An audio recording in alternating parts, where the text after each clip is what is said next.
Kashrut by Matthew Coffey, Irving Delgado, and Andrew Howson. Kashrut is a set of Jewish laws dealing with what foods can and cannot be eaten, and how that food must be prepared. Kashrut from the Jewish word means fit, proper, and correct. Kosher describes food that meets standards of kashrut. the do's and don'ts of Kashrut. For all land mammals, the animals must have cloven hooves and chew their cud. Examples of this are all types of cattle, sheep, goats, deer, and bison. Animals that do not meet these qualifications are camels, badgers, hare, and pig. If an animal is aquatic, it must have fins and scales. This includes all types of fish, such as tuna, carp, and salmon. All birds are allowed, except for birds of prey and scavengers, such as eagles, hawks, and vultures.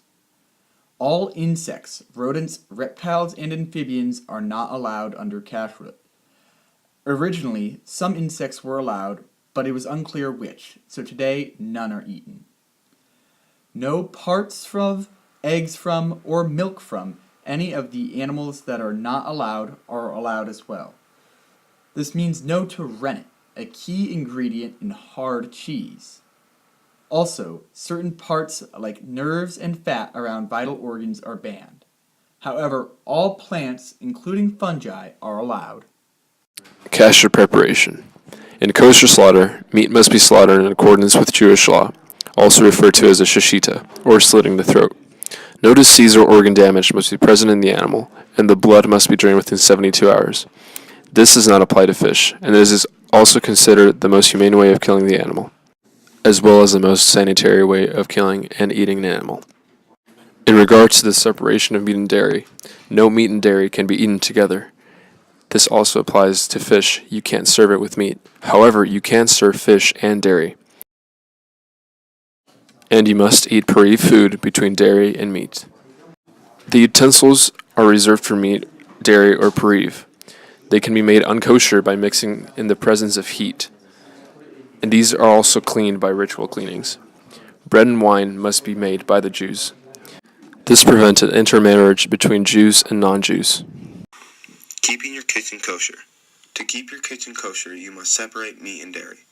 In order to accomplish this, you could use methods such as labeling or different drawers for different items. But whatever the case may be, meat and dairy may never touch. So you can never use a meat pan with a dairy utensil, or vice versa. This also applies to sinks. You must have two separate sinks, one for dairy and one for meat. And the same goes with ovens, as well as microwave boxes. So earlier in the video, we mentioned pariv. So what exactly is pariv? Pariv is derived from the Yiddish word for neutral, and it means products that are neither meat nor dairy. So some examples are all grains, fruits, vegetables, water, and fish. Like meat and dairy, it must be prepared with only food in that category. So pariv food must be prepared in utensils and pots and pans that only handle other pariv foods. Pariv is generally used, as mentioned earlier, to clear the palate in between servings of meat and then dairy.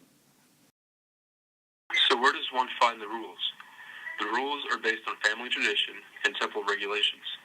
These regulations can be found online, for example, koshercertification.org. All these are based in the Torah, especially in Deuteronomy, Leviticus, and Numbers. How do you know what's kosher? Products that have been certified as kosher are labeled with a mark called a hexkirsch, from the same Hebrew root as the word kosher. Approximately 3/4 of all prepackaged foods have some kind of kosher certification. Most major brands, such as Tropicana, Post, Blue Diamond, all have reliable Orthodox certification.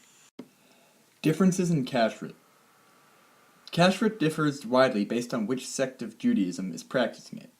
Reformed Jews hardly ever practice Kashrut, and if they do, it's up to the individual. They pick and choose when, where, and what they follow. Conservatives generally keep Kashrut, but they are much less strict than Orthodox Jews. Orthodox Jews follow the fullness of Kashrut with complete rigor.